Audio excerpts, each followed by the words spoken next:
Okay, I'm Emanuela De Marco from ENEA, and I will show a presentation about results and opportunities deriving from the ETV use case relating to circular economy in Italy.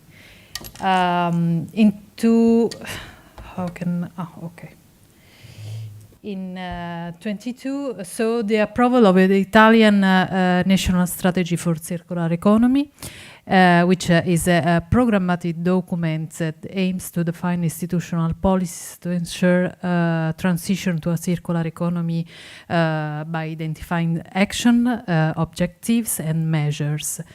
Based on this guide, ENEA has developed a document, roadmap for building ETV market acceptance and recognition, which aims to trace a concrete valorization path for ETV, identifying use cases where an impartial recognition, impartial performance audit of innovative environmental technologies can make an important contribution to their application and dissemination.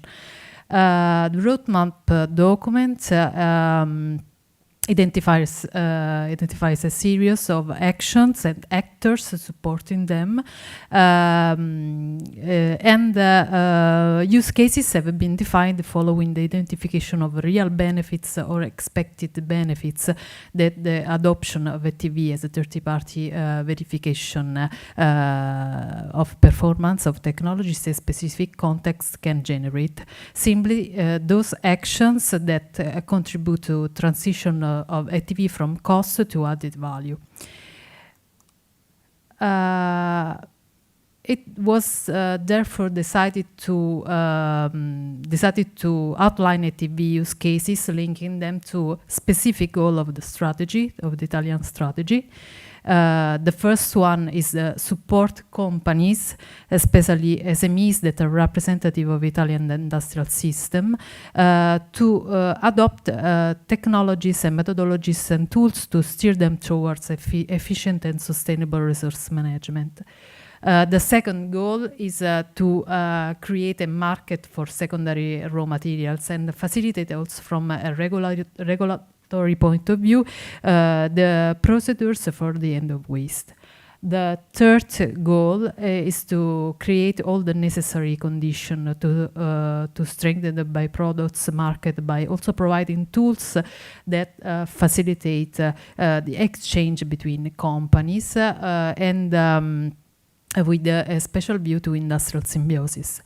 The fourth goal is to set a condition for the extension of a product life through the eco-design.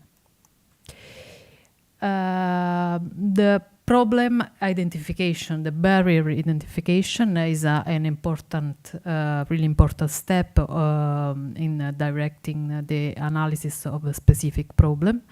The main barriers and challenges in relation to these objectives can be summarized in 4 categories.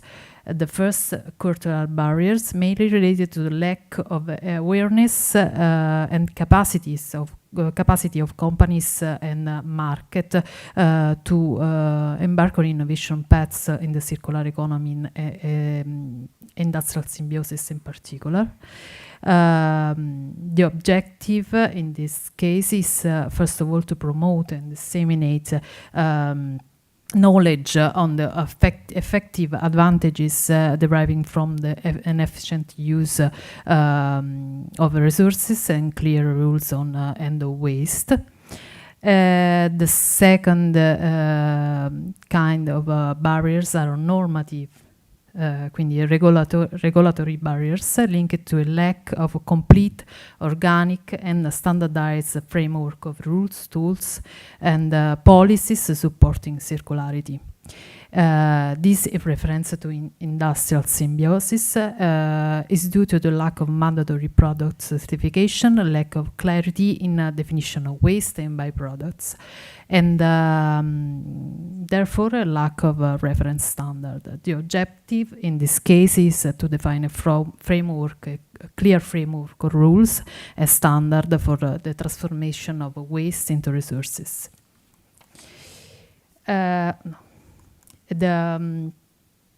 Another barrier is a technological barrier related to the lack of dissemination and adoption of innovative environmental technologies. Many potential users are skeptical about their purchase, and many prefer to adopt a new technology only after its success has been widely proven.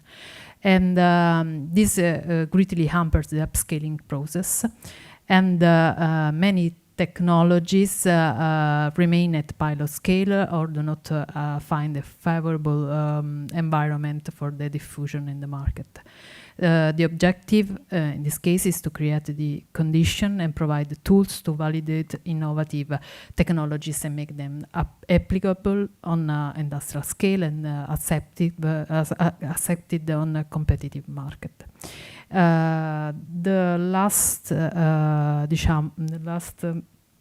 barriers is economic barrier related to the lack of economic feasibility. The economic feasibility and or the need for large investment to boost innovation, even in the field of using secondary raw materials or preparing it to make them usable in other production processes. There must therefore be clear evidence of the value of the innovation on the basis of measured and quantified performance of product and processes based on a life cycle impact assessment approach. The objective in this case will be make the transition to circular models economical feasible and advantages, creating virtuous market dynamics of byproducts and their use through the dissemination of standardized and certified technologies. But what contribution does ETV make to the resolution of cultural problems, obstacles? The opportunities are linked to the increased availability of environmentally beneficial solutions whose performance is credible, tangible, and reliable. And this credibility can not only help the technology market with a significant increase, but also help to build a virtuous loop for the adoption of circular processes and products based on the environmental and economic benefits that derive from it. Relating to regulatory obstacle, the ETV will contribute to this objective as third-party audit provides unbiased information that can be used to discriminate against whether a process or product complies with certain parameters. Relating to technological obstacles, the opportunity arising from the use of third-party verification is to provide an independent assessment that confirms the maturity of the solution adopted, demonstrating that the upscaling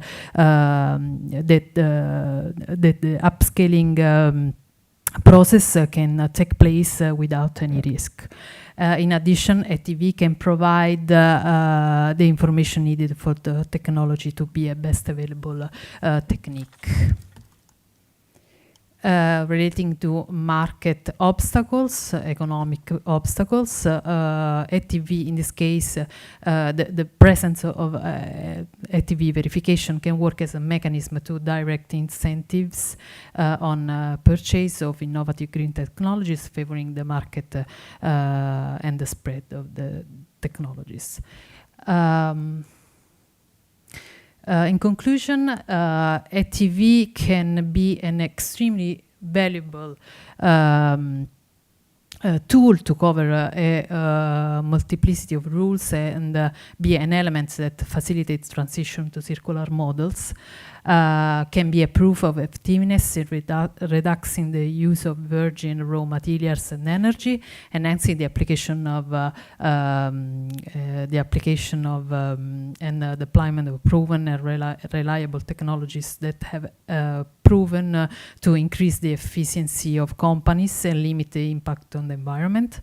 can help overcome the performance barrier related to technologies and materials that hinder the development of industrial symbiosis, pets, and circular business models. Can provide information on the functional and environmental performance of byproducts for circular application in industry, and be crucial in enhancing green innovation in public procurement, working as a recognized conformity assessment tool. The ETV can serve as a source of information to support compliance with the environmental performance system for products such as the Environmental Product Declaration, EPD, the Eco Label, and Product Environmental Footprint and Eco Design. Okay, thank you.